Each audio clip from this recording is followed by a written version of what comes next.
Hello and welcome to a Taylor Sales podcast. This is Chris's Corner. I am your host Chris Taylor, and this week we are back with part 3 of the Leadership and Strategy Guide for Jocko Willink's Tactical Field Manual. And I'm excited again to tackle this book. It is a book that continues to teach me. Let's address this while we are, and for those watching, it is Halloween, so I'm dressed up as Spider-Man. Just fun, a little bit of Halloween spirit, even in these strange times, which is quite fun in the mischieful night of Halloween. Let's dive in to part 3, and we're looking at the inner tenets, the core tenets of Jocko's book this week. And we're starting off with be capable and ask for help, because we finished off last time with study, which is very different to the core tenets. There's a lot of repeated messages in this book, as you'll see and hear from the previous podcasts, and I like that repetition. It reminds you that there's these small sort of incremental steps that you're taking to learn about leadership, and a lot of this is theory, but it is giving some practical examples through Jocko's experience and through my own in lower level subordinate roles that I've seen how leadership can be done well just through personal experience, the minimal experiences you may think at the age of 25. Nonetheless, let's dive in. Let's go for it. So a leader must know and understand the job, skills and equipment used by the people below him or her in the chain of command. This isn't to say a leader needs to be an expert in everything. That is impossible. A platoon commander does not need to know as much about shooting as the snipers do. He can't understand the various radios as well as his radio man does. He will not know the details of routes and from a target like the point man will. This is just getting into motion the ideas that as a leader you have to have some general idea of the concepts your subordinates and your employees are working with, or your teammates for that matter. It is important to understand these concepts, and I've got written down here, I think as well, leaders must understand subordinate roles entail, but this often leads to people thinking that they'll look silly by asking a load of questions. And a really good example of this, for those who've been to university or are currently in secondary school or anything along those lines, or have been to school in higher education, or any sort of large auditorium where you're listening to someone lecture, or even just a teacher, you'll find that it's dead quiet when someone says, "Does anyone have any questions?" And the same you'll find within the workplace when it comes down to either a lecture, a presentation. There'll be the one or two people, it's normally the same people every time, who will put their hand up and ask questions, because they're not afraid normally to show that they don't know everything. It's one of those things these days that less and less people are willing to do, is say, "Oh, I don't know." And I love those words because it means that there's a little bit of humility there. Anyway, back to the book. But in all these cases, the leader must at least be familiar with what goes on below him in the chain of command. What should a leader do if he doesn't know or understand a skill or a job that plays a role in the accomplishment of the mission? Simply ask. That's right, go and ask, and not just for an explanation. Ask to learn and actually do. Sight in that sniper weapon, program that radio, lay some block, run the piece of equipment for a little while. Get familiar and get familiar and then actually practice the task. There is a fear that you will look stupid. Resist this temptation to avoid a task when thinking it's stupid, or that you'll look silly. There's so many times where people don't do things. It's the worst thing in life is not doing the task, it's getting started with the task. The hardest part is the start. It's horrible when you think you have a daunting task, but it's bit by bit. And as I've got older, I've started to realise that it's so much easier to divide things into smaller chunks. You have a big thing you need to do, you have to learn something new, you have to deal with something big in the job. It's like these small incremental steps that you take to get better and to understand something. What subordinates don't respect is a leader who tries to appear to know everything. I know this from experience. When I was a junior ranking SEAL, I was also impressed by a boss who would come and truly show interest in what we were doing on the front lines. I was even more impressed if they asked questions and wanted to really understand my perspective. Put your ego in check and ask for help. It's ego. Once again, we're seeing this over and over again. And later on in this chapter of core tenets, you'll see in one of the rules is that ego is a consistent thing you have to put aside, and it's the hardest thing. It's not a simple task. It's not something that everyone can just switch off. It's just not possible, because we all care. No matter how psychopathic you may be, it doesn't matter. It doesn't matter how distant you are from people. You still care, just that little bit. It's hard to take that little bit and put it aside. But remember, being a leader who is not required to be able to perform tasks assigned to the front lines is no excuse for being ignorant or unprepared. So even though you want to learn this new task, be prepared for it. Do a little bit of research. Again, study. Bringing back to what we said in the previous podcast. Take the time. And you're going to see this again and again and again. One thing that I've got in my new job at the moment that I brought myself, because we're working from home now. This is a new society, new way, new normal. I brought myself a whiteboard. I bring the office to me, not bring me to the office. And at the moment, I'm loving it. I structure my day. That independence, that ability to have the day that you want. And if you don't get everything checked off on the list, it's fine, because you've checked off something. Checking off one thing, even if it's as simple as reading 10 pages or writing down your thoughts, it's something. Get it done. So at the end of this lesson of being capable and asking for help, Jocko goes on to say, of course you can't spend all the time with the frontline troops, you have to have a balance. This is important again, is that you're not expected to know everything. Have a concept, have something. You can't always rely on your lead technical person of that specific subject, or because you'll constantly find that if there's a problem, you won't be able to solve it if they're not there. Have some sort of knowledge to be able to tackle these tasks. And you'll earn the respect of people around you by doing so. Earn the respect of people just by showing the ability to want to learn. It's easy for me to say, but in today's society, wanting to learn is more important than ever.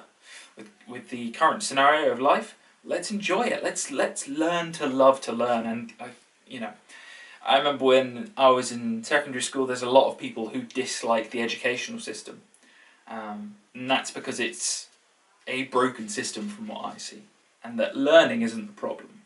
It's the system itself. How we tackle that as a solution, I'm not sure. I don't have a solution at the moment. And you may be thinking, well, why'd you bring it up in the first place? Because you have to understand that you shouldn't be put off learning just because of one experience. Learning is forever. There is no end to it. Building trust and relationships. Relationships up and down the chain of command are foundations of a team. If two people trust each other, they have relationship. If there's no trust, there is no relationship. So relationships are built on trust. Teams are built on relationships. If there aren't any relationships between people, there is no team. Just a group of random people. We need to build relationships to form a team. We need to build trust to build relationships. So the question is, how can we build trust, relationships, and, in the end, our team? Well, the first thing he puts there, honesty, trust, ability to tell the truth. It's something that a lot of people, you might think that's so simplistic, tell the truth, or at least don't lie, or be honest, or something along those lines, but in today's society, where it's easy to get by just saying yes to everything, and being the yes man that you'll get done, and what will happen is you'll overwork yourself in that scenario. But also, where there's that saying, isn't it? Fake it till you make it. It's horrible. It's because you're willing to do anything to get there. It's not necessarily a good thing, is it? Because in the end, in the long run, people won't trust you because you're willing to say anything. I know this. I see, for me personally, because I like to tell stories, something as a youngster I used to love to tell stories of holidays, stuff like that, and you'd add little sprinklings of information that weren't necessarily true, and you would add these to make the story seem even more grand than it already was. I'd love to know if you've had this as well. So it's just have a think to yourself when you were younger. Have you told stories that weren't, the foundation was true, but the rest of it, some of it was false? And as you got to a teenager, you started to tell the story, but there would be more and more sprinklings of falsehood because you had this environment at school where you would tell who had the greater story to tell. I think that's a very human thing, is obviously hierarchy, but also wanting to tell a story that everybody listens to. It's like that original campfire of humans where you had the storyteller and everyone would listen. We'll get back onto listening later. I think that's a really important topic as well. But again, building trust, be honest, and the hardest thing is to tell the foundational truth without sprinkling those falsehoods.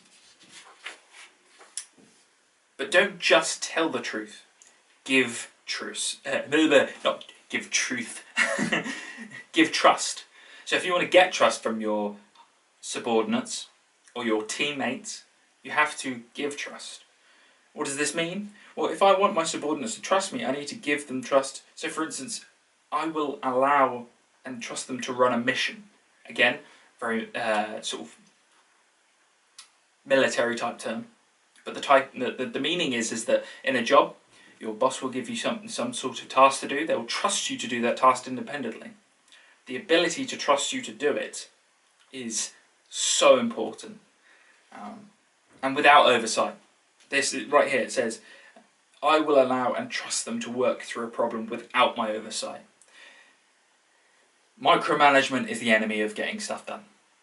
Micromanagement, and this is the inability to trust others to do something. You may see this in examples with Gordon Ramsay in the kitchen. He'll get so angry with somebody, they'll have lost their trust, his trust, because they haven't been able to perform the task that he's assigned them. And we're going to go into this now. Is that with good subordinates and teammates, leaders will be able to have small incremental steps. Again, that phrase coming up again. Where we'll have smaller and bigger bits of responsibility added to this person. And you may be thinking to yourself, well, what if I fail, Chris? And I can tell you now that the first task won't be a almighty important task. You will have something that you can achieve. Your boss is giving you in really important real life scenario tasks that are, let's say, gonna hit a deadline in a week's time and it's going to impact the company, or it's going to impact your team, or something along those lines. That boss is setting you up to fail, so watch out for that. To be honest, we're talking about bad leaders there. We want to talk about good leaders. So I would give them a problem to solve where the failure to solve the problem would result in a broader catastrophe. I wouldn't highlight there. Sorry, said that wrong. Instead, I would give the subordinate a problem that would be easy to recover from should a solution not be found in a timely manner. In each case, if my subordinate were successful, my trust would increase. Also, since I gave the subordinate leeway to make the decision, their trust in me would increase. Again. And if they fail, Jocko goes on to say, I'd look at their mistake as an opportunity to teach them, to console them, to mentor them. This is what we should be looking for, mentors. There's so much to learn in this society and so few people willing to take a chance on the youth of today. It's very difficult in a capitalist society. Not saying that's bad, I'm saying the competitiveness of society causes this. And that's something you can't get away from. You have to learn, you have to get something. I would give them a little bit more guidance and oversight this time to make sure they did a better job. Once they were successful, I'd follow the same procedure above, gradually increasing the size and magnitude of the mission, decision or problem, continuing to increase the trust between us. As time goes on, the mission, decision and problems become more difficult, and the subordinate will make mistakes. Again, these are simply learning opportunities that can make the subordinate better. Again, really good word here, little adjustments. Not big. We're not taking huge steps. We're going to build people up. Build people up real slow until they become what I like to call the hero along the line. The hero today, because everyone's a hero in their own world. And they need to earn that. And I think everyone does, including myself. I'm constantly learning to be able to be a better person. I mean, for God's sake, I'm wearing a hero costume right now. But it's those stories. Again, we go back and we think about it and we think to ourselves, like, I want to be a better person so that I can feel that pride in myself. The more trust that is built, the more hands-off the leader can be. Eventually, the subordinate will be successfully carried off enough missions, decisions and problem solving and learned enough along the way that full trust is achieved. That's the ideal goal. You and your boss, you have a connection, you have that relationship. For me, one of my favourite bosses of all time, we were friends. Not only could he trust me to get the job done, he knew it was going to get done. And he knew that I was going to try my best to get it done. And where I didn't know something, I'd go to him to ask to get something done. And the same would come to me. If he didn't know something, come to me. And that was why I valued him so much. Because I started to realise that he didn't know everything, and neither did I. And that was okay. And we'd have meetings, regular meetings, where we would go over stuff together. And we both learned something from the meeting. That. And I've got a current boss. He's like, he admits daily to me, like, he doesn't know certain stuff, and that as I crack these problems, that he's learning with me. It's amazing. I've, in other industries, I don't think this would be possible, and I think it's because certainly in my case, there's not high priority and high time constraints at the moment, but there could be, and there will be in the future. So being prepared for that is important. So this is up the chain of command. I can't give any life examples from myself because I've never been somebody who has had the gall to provide. Actually, maybe I have. Maybe I've just described it. I'm just thinking. Sorry, I'm having a conversation with myself here where I'm having an internal battle at the same time. Up the chain of command. I just described an up the chain of command relationship without realising it. So. Here we go. We also have to develop trust between relationships with our superiors. Once again, the process starts with telling the truth. The mistake that often gets made here is that subordinates will like to tell their boss what they think their boss would want to hear. Ah, man, that's so true. So true. It's so hard to be able to tell them that maybe they're not doing the best possible, and not the best possible way around it, the not best possible solution, but maybe thinking about, let's say, finding a solution that you can both agree on. That's really important. It's very easy to just say, yeah, your solution's right, there's no other solution, let's do it.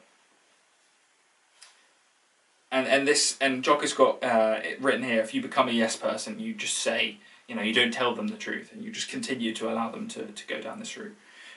It will come back and hurt the boss in the long term. The boss will remember it, and that they'll be fed incorrect information, and their trust in you will obviously be diminished. But he's also got here in the chapter, tell your boss important pieces of information. And again, is worth telling your boss. Really important there. I worked with somebody who would consistently go to our manager and tell them all the things that were wrong. No solutions, just tell them everything that was wrong. Just consistently, day in, day out. This is wrong, this is wrong. No solutions, just continue to do it. And by the end of it, you could just see my boss just gave up and just didn't bother assigning him any high priority tasks.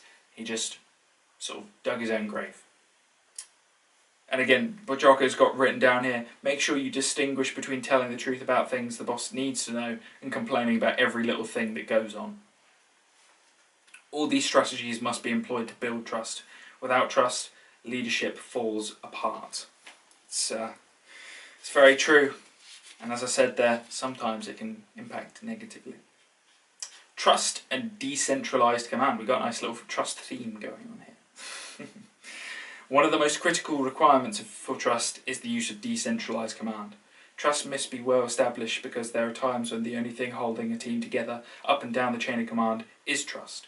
There are dynamic situations when there is not time for a leader to explain why he or she needs the job done. Instead, the leader needs the subordinate to execute immediately. Again, we've talked about in previous podcasts explaining things to people, why you need to get them done. And Jocko's highlighting here, sometimes it's not possible to get that done. And he's highlighted here that there are in high priority, high time constrained tasks. Sometimes you just need to, bang, get it done. Yes, so more important, why they need to do it is really important. And once they understand why they're doing what they are doing, and they take ownership and carry out the task with the knowledge and clarity to make adjustments as needed. Decentralised command doesn't work without why. So when you provide your subordinates with tasks that they'll do, that you are assigned, that you are going to give them to do, and it's, you know, that sort of lowering down and allowing them to become the leaders of that task, you have to explain why it's getting done. Otherwise, it isn't their task, it's still yours. On top of that, I also always encourage questions from subordinates. If they don't understand why they're doing something, they need to ask. If subordinates disagree with a plan or idea, they need to raise their concern up the chain of command. This kind of resistance to and pushback against the boss will create a better result in the end. And it also gives your boss a bigger perspective as well. Sometimes they can be out of touch with the frontline troops. Sometimes they can be out of touch with, let's say, the store manager doesn't understand why the clerks are getting frustrated with certain customer experiences. And it may be because they haven't been at the till for a while, or they haven't spoken to customers lately, and the system that the clerks have been given doesn't technically work.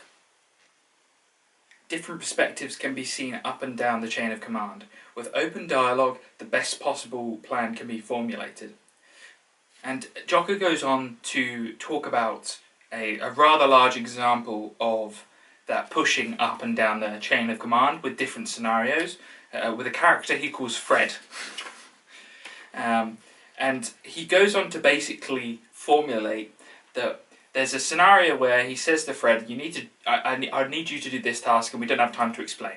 And Fred says, "Roger that, get it done, bang."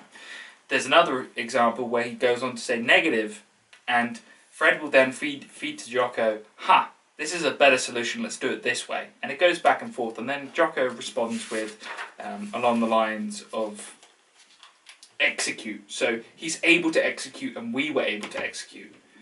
Not only because decentralised command and his understanding of why, but also because of the relationship we built through trust up and down the chain of command. That is leadership. It's really important to show that ability to say, maybe I don't know whether this is the best solution for the task we're looking at right now. So moving on, we're now looking at earning influence and respect. And again, it's very similar to that trust environment. Trust and ability to show respect to your... they're one and the same. The thing is, trust and honesty are one and the same in my mind, but maybe they're not. I'd be intrigued to look at this up later on. Just as a leader must build trust and relationships up and down the chain of command, a leader must also earn influence and respect. Too often, leaders think they deserve to be respected because of their rank of experience. It's so funny when you're younger, you think that if you become a boss that you automatically gain the respect of everyone around you. It's just not true. Similarly, they think that their position of authority equates to influence, and that they are right to an extent. When a leader is in a position of senior rank, there is some respect and influence that is inherited in that rank. Generally, a subordinate looks to a superior and expects that their superior's training and experience will give the superior the ability to make good decisions. and lead the team in the right direction. Rank and position do carry some level of respect and influence. And again, Jocko goes on to say, in order to gain influence, you have to give influence. And in order to gain respect, you have to give respect.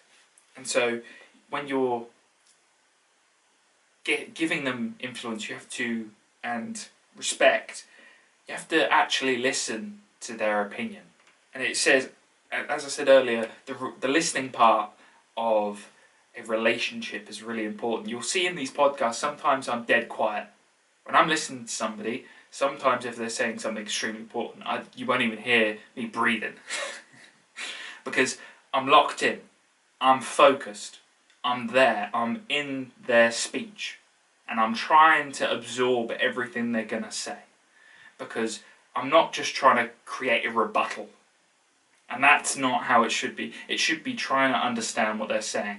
And you'll hear me at the moment taking pauses, thinking it through, breaking it down. Because in order to truly get respect from people and give respect to people, you have to have the ability to listen. And that's a real difficulty. It's not easy listening to others, because your mind's whirling at 100, whirling through the things they're saying and thinking of, oh, maybe I don't agree with that, maybe I do agree with that. It's a difficult scenario. The more you respect people and allow people to influence you, the more respect you will gain, and the more influence you will have over them. Although that's like a really short little sort of couple of paragraphs, earning influence from respect, it's really important, because I think the listening part and understanding someone else's perspective through opinions, I think that's what's missing in society at the moment. You'll see on the news there's a lot of people saying that there's a divide. I think in real life, if you ignore the news and if you ignore social media, if you talk to people, you're more than likely to see maybe some different opinions, but people are much more likely to be reserved in real life and a little bit more willing to have a conversation. Maybe that might just be me, and maybe I'm seeing a very specific perspective, and maybe that's my thing to go away and find some new ways of opening that perspective up. But it's interesting, to say the least. Here's a really important one. We've talked about decentralized command. Here's the second concept that should be really absorbed. Extreme ownership of everything. One of the most important tenets of leadership I adhere to as a leader in my military career was the idea of extreme ownership. The idea of extreme ownership has struck a chord with people. It's been incredibly effective in helping those in all kinds of leadership positions, leading all kinds of teams in all kinds of industries, businesses and professions. What is extreme ownership, you may be thinking? Well, extreme ownership is, what it really means is that a leader is responsible for everything. Absolutely everything. How can the leader be at fault for everything, you may be thinking to yourself? Well, there's very few things that the leader can't not control. And I know, double negative, you may be thinking, oh. But the point is that Jocko's goes on with a example of a machine gunner. I don't think that example truly gets it across to people outside the military, so I'm going to give you another one. Is that this leader, even though the subordinate, it's their job to get something done. It's their job to do a task. If the subordinate fails to do that task, and they fail to do it within a certain standard, it's the leader's fault because they haven't explained how to do it properly, or they haven't trained them. It's a good example at the moment is the police in America. The lack of training is causing, also, not just the lack of training, the lack of prestige within the police is causing them to be ill-prepared and just untrained to be able to tackle the sort of tasks that are currently in society. And it's scary. It's scary to see it. But, the news always, again, I'm seeing it from across the pond. In reality, it could be completely different, and the news are blowing out well out of proportion. Who knows? Back to the book. Taking extreme ownership means that leaders are responsible for every action that people are on their team make. It is as simple as that. There are some things that occur that are beyond the control of the leader, but they are far fewer than most people think. One great example of this is the weather. Everyone knows that we can't control the weather, so if a mission was cancelled because the weather is too bad for the helicopters to fly in, the assault team to target, they obviously can't be the leader's fault. After all, the leader can't control the weather. Wrong. While the leader can't control the weather, he can certainly put a contingency plan in place in case there is bad weather. There could have been a backup plan, using ground vehicles to get the target. The leader could have forward staged closer to the target as helicopters weren't required. He could have even come up with contingency timeline that kept all the assets available if the weather turned bad so the mission could be delayed rather than cancelled. This means that there are no buts to take extreme ownership. It applies to everything, and the moment a leader decides he's going to allow excuses, it opens up the door to shift blame onto others. That leads to failures. There's nothing to add there. It's self-explanatory. There are no buts. Get it done. Preemptive ownership. This is my favourite. Out of some of the core tenets that I've read within this book, this is my favourite core tenet. Preemptive ownership. And this is because I'm a structured person. I love my whiteboard. I love my tasks. I love being able to write out the stuff that I've done throughout the day to show people and to sort of tick it off. I'm a goal-orientated person. It's just who I am. And preemptive ownership is what I like to just say is just ownership of planning. When a leader knows they cannot blame anyone or anything else, they'll implement what I call preemptive ownership. They will take ownership of things to prevent problems from unfolding in the first place. The leader who knows he can't blame his machine gunner when the machine gunner makes a mistake is going to take preemptive ownership and focus on training. Again, training, important. And get the machine gunner to ensuring he understands the plan and take part. The leader layers contingency plans in events of bad weather. There are no excuses. Preemptively making plans before mistakes can occur. So don't just take extreme ownership after the fact. Take preemptive ownership to mitigate problems before they even happen. Boom. I love that. I really do. I think that, you'll find that in some times in your life you won't have any problems because you're planning ahead. If you plan ahead, you can foresee problems and you can tackle them before they even happen. And sometimes you may say to me, Chris, well, maybe if you're doing all this planning, you're not actually getting any work done. Well, to an extent, maybe, but those hours that you spend planning will stop issues from occurring when you're working.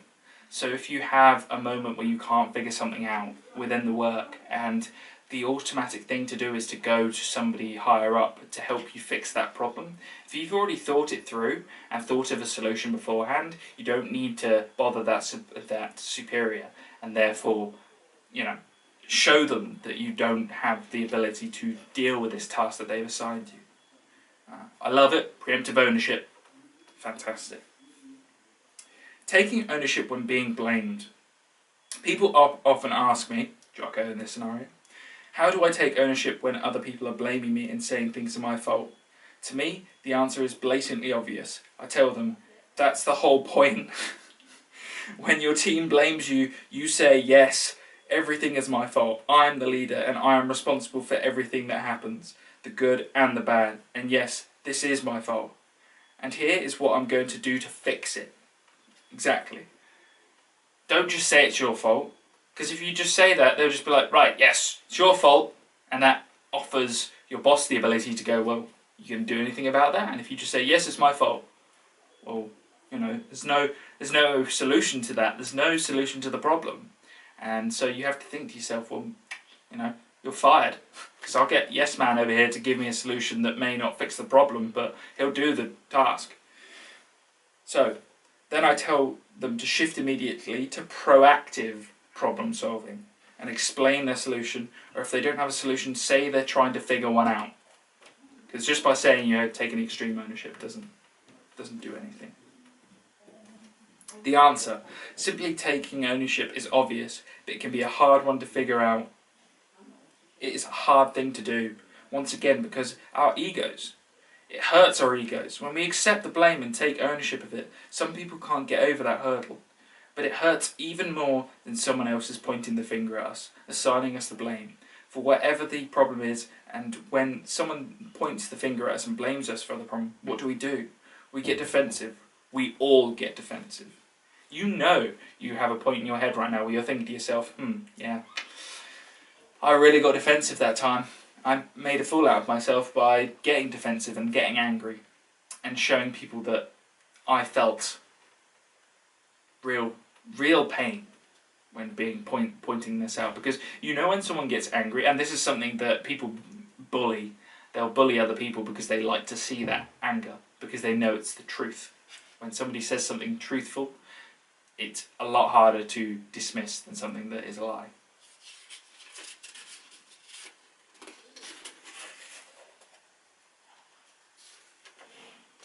As soon as you finish that statement, the fire team, so yeah, perfect, that's what I need. So Jocko goes on to give an explanation here of talking about a fire team leader who sees his subordinates say, I don't know, I didn't do this right, this is what I'm going to do to fix the problem. And the fire team leader says, perfect, that's what I need. I need you to step up and lead. I can't be everywhere all the time. Thanks for helping me out. In this scenario, the subordinate says, right, I realise my boss can't do this, so therefore I need to do this. And I need to step up and get it done.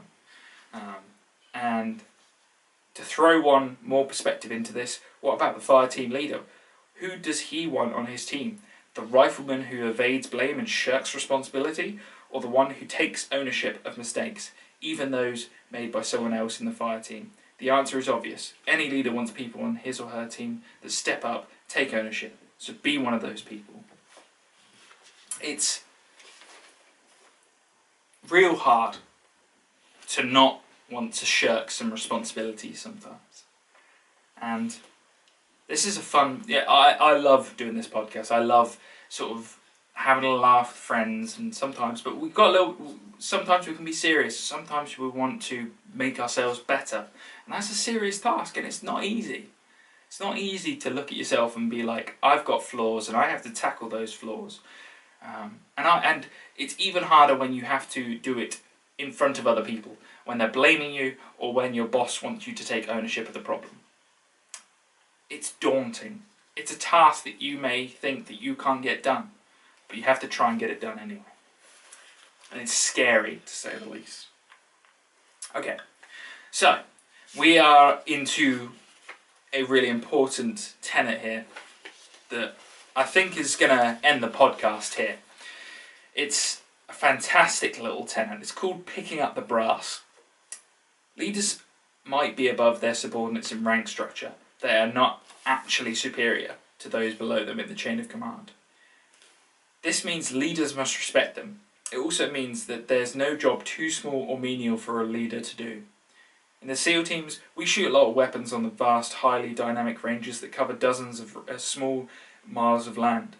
When we shoot, the weapons leave behind brass shells, casings by the hundreds of thousands, if not millions. Because brass has value and can be recycled, because the training ranges must be kept clean, when a SEAL platoon finishes a block of training, it then has to pick up all those brass casings. This is a pretty miserable task and usually takes a couple of days of gutting through high temperatures in the desert heat and crawling around on your knees picking up shell casings. It is a menial task that requires zero skill and leadership whatsoever. What do you think Jock is going to say here? Do you think he's above this task? He's not. He goes on to say that he would do these jobs and that no job was above him and that he'd get these zero-skilled jobs done.